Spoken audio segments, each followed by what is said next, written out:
Indonesia hari ini dikenali sebagai negara dengan penduduk Muslim terbesar di dunia. Menurut laporan Pew Research Center, pada tahun 2024, lebih 240 juta daripada kira-kira 277 juta rakyat Indonesia beragama Islam. Angka ini bersamaan dengan hampir 87% daripada keseluruhan populasi penduduk di negara tersebut. Ini menjadikan Indonesia bukan sahaja pusat Islam di Asia Tenggara, malah antara suara penting dalam dunia Islam global. Seawal abad ke-13, Islam mula bertapak di kawasan pelabuhan seperti Aceh, Pasai dan Gresik sebelum berkembang ke wilayah pedalaman dan seluruh kepulauan Indonesia. Sebagai negara kepulauan yang terletak strategik di laluan perdagangan antara timur dan barat, Indonesia telah menerima pengaruh luar sejak berabad lamanya. Di sini, Islam bukan sahaja diterima, bahkan berkembang sehingga menjadi sebahagian daripada identiti nasional. Jadi, dalam video kali ini, kita akan melihat bagaimana Indonesia boleh bergelar populasi Muslim paling besar di dunia. Teruskan menonton. Dapatkan akses video eksklusif dan video terbaru dari APHD Channel dengan menyertai membership.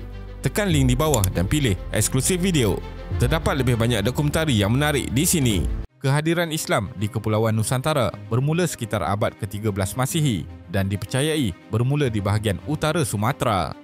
Salah satu bukti awal yang penting ialah penemuan batu nisan Sultan Malik Al-Saleh, iaitu pemerintah pertama Kesultanan Samudra Pasai yang bertarikh 1297 Masihi.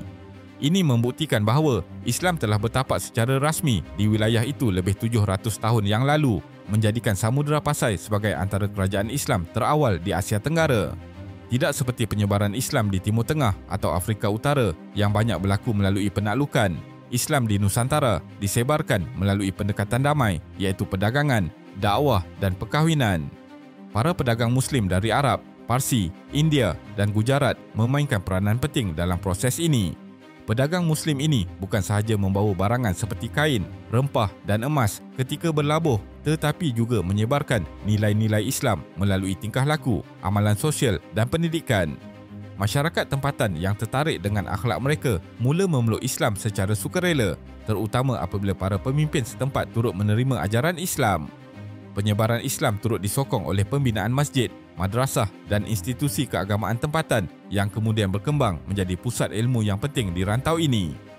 Penyebaran Islam di Nusantara tidak hanya bergantung kepada pedagang asing, tetapi turut diperkuat oleh peranan ulama tempatan serta institusi kesultanan. Pedagang Muslim memperkenalkan ajaran Islam kepada masyarakat melalui interaksi harian, perkahwinan campur dan sistem sosial yang adil. Namun, kesinambungan dakwah memerlukan jaringan ilmu yang lebih tersusun dan di sinilah peranan ulama menjadi sangat penting. Para ulama dari Gujarat, Hadramaut, Parsi dan kemudian dari Tanah Arab bukan sahaja mengajar Al-Quran dan hadis, tetapi turut memperkenalkan sistem pendidikan berasaskan pondok dan madrasah. Institusi-institusi ini terus berkembang menjadi pusat pembelajaran Islam yang dihormati di rantau ini. Kesultanan-kesultanan Islam seperti Samudra Pasai, Demak dan Aceh Darussalam memainkan peranan utama dalam menyebarkan Islam secara rasmi. Apabila raja memeluk Islam, secara tidak langsung rakyat secara beransur-ansur mengikuti jejak ini. Islam dijadikan sebagai dasar pemerintahan dan hukum Islam mula diterapkan dalam undang-undang negeri.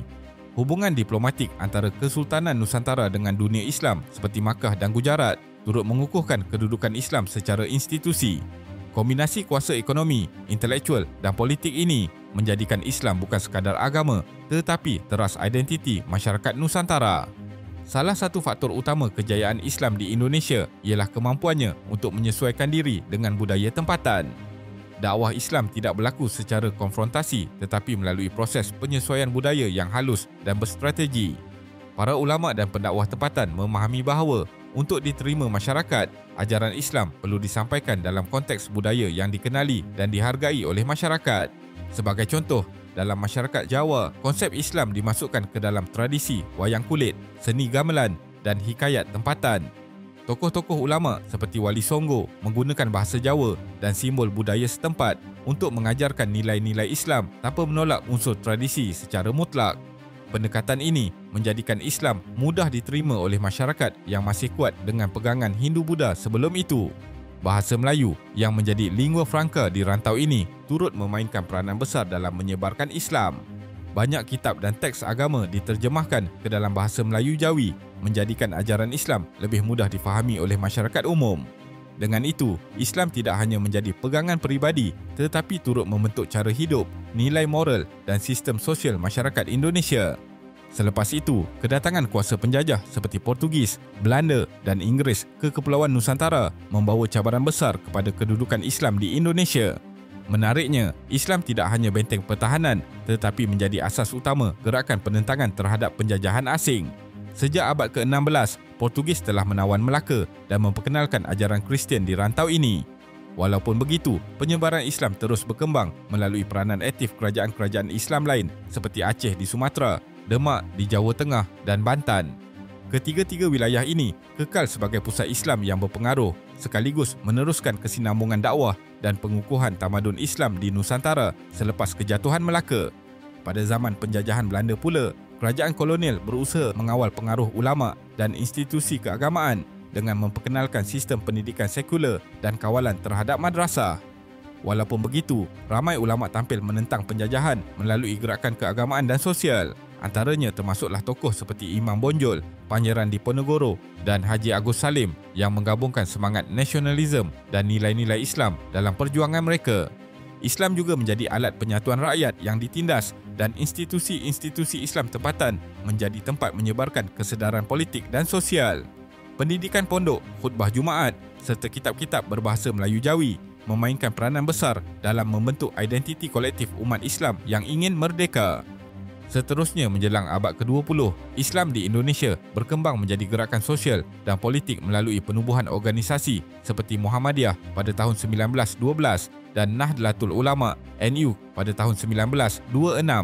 Muhammadiyah yang diasaskan oleh KH Ahmad Dahlan di Yogyakarta menekankan pembaharuan pendidikan Islam berteraskan Al-Quran dan Sunnah. Manakala NU yang dipimpin oleh KH Hashim Asy'ari berfungsi sebagai pelindung tradisi keislaman yang bersifat lokal, termasuk pondok pesantren dan tarekat. Kedua-dua organisasi ini memainkan peranan penting dalam memperkukuhkan kedudukan Islam di tengah masyarakat moden Indonesia. Mereka bukan sahaja memfokuskan pada dakwah tetapi juga berperanan dalam pendidikan dan kebajikan masyarakat.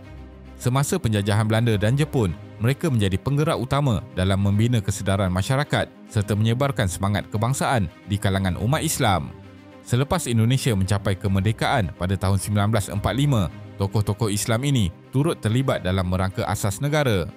Walaupun Indonesia bukan negara Islam secara rasmi, kedudukan Islam diiktiraf melalui Pancasila dengan prinsip ketuhanan yang Maha Esa sebagai asas utama. Kekuatan institusi Islam seperti Muhammadiyah dan NU serta penyertaan ulama dalam pendidikan dan politik menyumbang besar kepada kedudukan Islam sebagai agama majoriti di Indonesia hari ini. Hari ini, Indonesia kekal sebagai negara dengan penduduk Muslim terbesar di dunia dengan lebih 240 juta daripada kira-kira 270 juta rakyat Indonesia beragama Islam yang merangkumi hampir 87% daripada keseluruhan populasi negara itu. Ini menjadikan penduduk Muslim di Indonesia telah melebihi di negara-negara Arab seperti Mesir dan Arab Saudi yang secara geografi lebih dekat dengan asal-usul Islam.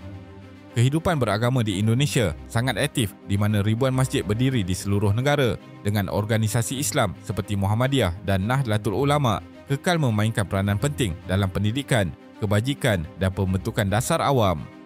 NU kini diiktiraf sebagai organisasi Islam terbesar di dunia dengan keahlian melebihi 90 juta orang dengan kira-kira 21,000 madrasah.